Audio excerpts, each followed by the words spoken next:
12ویں صدی کے دوران مغربی یورپ نے قدیم یونانی فلسفے کا اثر نو مطالعہ کیا۔ محققین نے ارسطو کو متنازع بت پرست سے ایک قابل احترام فلسفی تسلیم کیا۔ اس عمل میں مغربی محققین ترجمہ کرنے کی اس تحریک سے مستفید ہوئے جس میں عربی میں لکھی گئی تحریر کا لاطینی زبان میں ترجمہ کیا گیا۔ یہ عمل 11ویں صدی کے اواخر میں شروع ہوا تھا۔ عرب فلسفیوں نے ارسطو پر مطالعہ کیا تھا اور یہی مطالعہ لاطینی تہذیب کے کام آیا، اور اس کے بعد پھر لاطینی محققین نے براہ راست یونانی زبان سے ارسطو کے کام کو سمجھنے کی کوشش شروع کی۔ ابن سینا وہ اہم عرب فلسفی تھے جنہوں نے لاطینی محققین کو خوب متاثر کیا۔ 12ویں صدی کے وسط سے ابن سینا کی میٹا فزکس یورپ میں واحد میٹا فزکس تھی۔ ابن سینا کی ایک تحریر میں خدا اور اس کے بندے کے بیچ فاصلے کو سمجھنے کی کوشش کی گئی تھی۔ پھر یہی تحقیق اطالوی فلسفی سینٹ تھامس ایکوینس کے مذہبی فلسفے کا حصہ بنی۔ یہ فلسفہ قدیم مسیحی مذہب کی بڑی کامیابیوں میں سے ایک تھا۔ ارسطو کی یورپی مطالعے میں ابن سینا کا بار بار ذکر آتا ہے۔ عربی میں ان کا نام ابو علی سینا ہے۔ وہ عظیم فلسفی اور معروف معالج تھے جو اپنے وقت میں عربی میں کتابیں لکھتے تھے۔ انہوں نے سینٹرل ایشیا اور سلطنت فارس میں کافی سفر کیا۔ وہ بالآخر آج کے ایران کے شہر اصفہان میں مقیم ہو گئے۔ سن 237 میں ان کا انتقال ہوا۔ ابن سینا کے لیے الفارابی بہت قابل احترام تھے۔ وہ انہیں اپنا دوسرا استاد مانتے تھے، یعنی ارسطو پہلا استاد اور الفارابی دوسرا۔ بغداد میں اکثر فلسفی ارسطو کی تحریر سے جڑے رہتے تھے۔ ساتھ الفارابی جیسے فلسفی اپنا ذاتی کام بھی جاری رکھتے تھے، لیکن 10ویں صدی کا اصل مقصد عربی میں ارسطو کے کام کا ترجمہ کرنا اور اس کا جائزہ لینا تھا۔ ابن سینا نے یہ سب بدل کر رکھ دیا۔ اپنے انتقال تک انہوں نے ایک عظیم فلسفی بن کر ارسطو کو بھی پیچھے چھوڑ دیا تھا۔ یہ بات کم از کم مسلمان فلسفیوں کی حد تک تو درست ثابت ہوئی۔ ابن سینا کی زندگی کے 57 برس اس اسلامی دور کا حصہ ہیں جو ان صدیوں کے بعد شروع ہوئے کہ جب عرب فوجیں فارس کے علاقوں کو فتح کر چکی تھیں، اور اس کے بعد فارس کے شہریوں نے اسلامی تہذیب میں بڑی ثقافتی پیش رفت کی تھی۔ ابن سینا خود فارس کے شہری تھے، لیکن انہوں نے اپنی 2 اہم تحریر عربی زبان میں لکھی۔ اس دور کے آغاز میں سال 950 کے آس پاس فارسیوں نے عربیوں سے تہذیبی سربراہی لے لی تھی، لیکن پھر ابن سینا کے آخری برسوں میں یہ سربراہی ترکوں کو مل گئی۔ ابن سینا نقل و حرکت کرتے رہتے تھے۔ ایک شہر سے دوسرے شہر جانا ان کا معمول تھا، کیونکہ وہ قریب آتی ترک فوج سے بچنا چاہتے تھے۔ اپنی زندگی میں وہ فارس سلطنت میں کہیں نہ کہیں پناہ ڈھونڈتے رہتے تھے۔ انہوں نے محض 20 برس کی عمر میں اپنا گھر بار چھوڑا اور بخارا سے شمال کی جانب چل پڑے اور گرگانچا پہنچے۔ انہوں نے آج کے ایرانی شہروں ہمدان اور تہران میں بھی وقت گزارا اور آخر میں وہ اصفہان میں مقیم ہو گئے۔ ایسا لگتا ہے جیسے وہ ایک ترک سلطنت میں کام کرنے سے ڈرتے تھے۔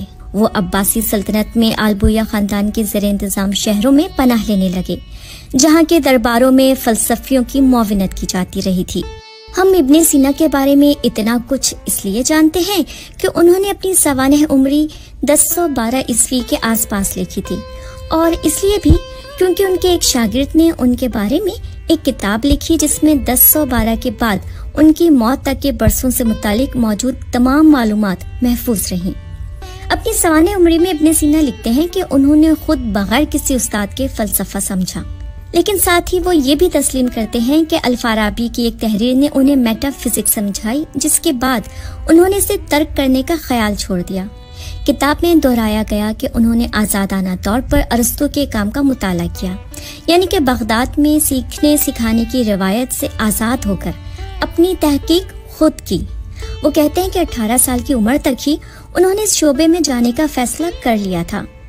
ان کی یہی غیر جانبداری انہیں کئی شخصیات کی فلسفیانہ تحقیق اور ان میں کیے گئے دعووں کا صحیح جائزہ لینے کے قابل بناتی ہے۔ جیسے جیسے ابن سینا مشرق کی طرف جاتے رہے، ویسے ویسے انہیں بغداد کے تعلیم یافتہ لوگ ملتے رہے۔ وہ ان کے سامنے خود کو کمتر محسوس کرتے تو یہ سوچتے کہ انہیں کوئی حق نہیں کہ وہ بغداد سے تعلیم یافتہ کسی شخص کی فلسفیانہ تحقیق کو رد کر دیں۔ ابن سینا نے کئی کتابیں لکھی، لیکن انہیں محفوظ رکھنے میں لاپرواہی برتی۔ سال 1020 میں یہ احساس ہوا کہ ان کی ایک ابتدائی تحریر کی کوئی کاپی نہیں بچائی جا سکی۔ یہ ارسطو کی تحقیق پر ان کا تبصرہ تھا تو ان کے شاگردوں نے انہیں اس کا متبادل لکھنے کی درخواست کی۔ ابن سینا نے منع کر دیا۔ اس وقت وہ صرف اپنے فلسفیانہ خیالات پر کتاب لکھنا چاہتے تھے۔ یہ اسلامی تاریخ میں ادبی اعتبار سے ایک اہم لمحہ تھا۔ اسلامی تہذیب میں کئی معروف شخصیات کا حوالہ دیا جاتا تھا، لیکن یہ وہ لمحہ تھا کہ جب سب تبدیل ہو جانا تھا۔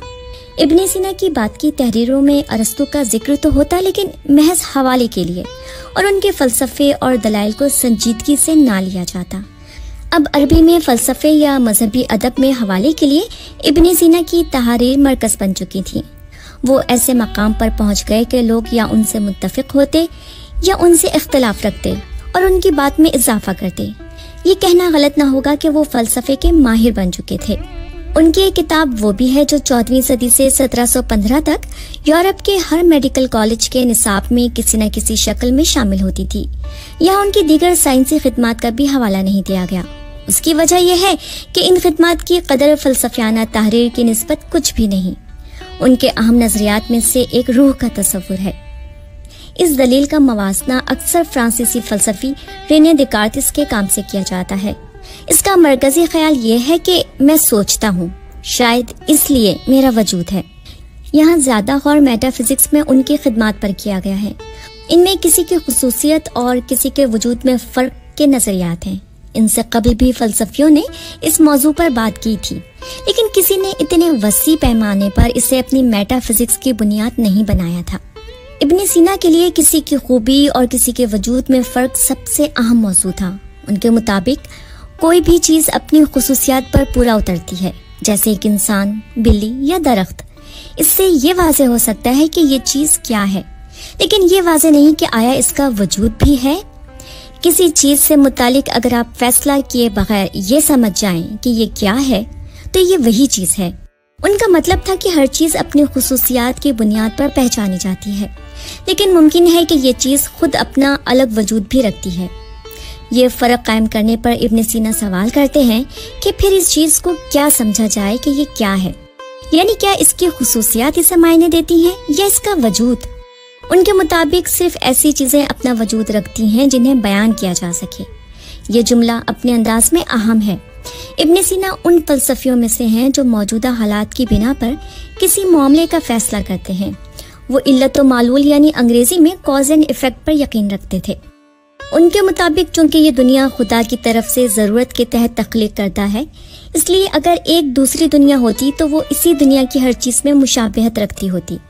دنیا میں ہر چیز کسی دوسری چیز کی بنا پر اپنے اندر ایک ضرورت رکھتی ہے۔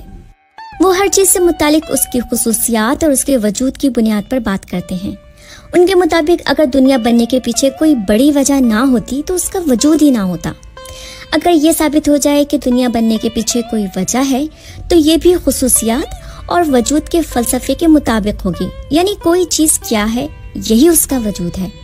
یہ بات اس طرح بھی کہی جا سکتی ہے کہ خدا کیا ہے؟ اس کا جواب خدا کے وجود میں ہے۔ ابن سینا کے بعد دنیات کا علم بدل کر رہ گیا، چاہے بات مشرق کی ہو یا مغرب کی۔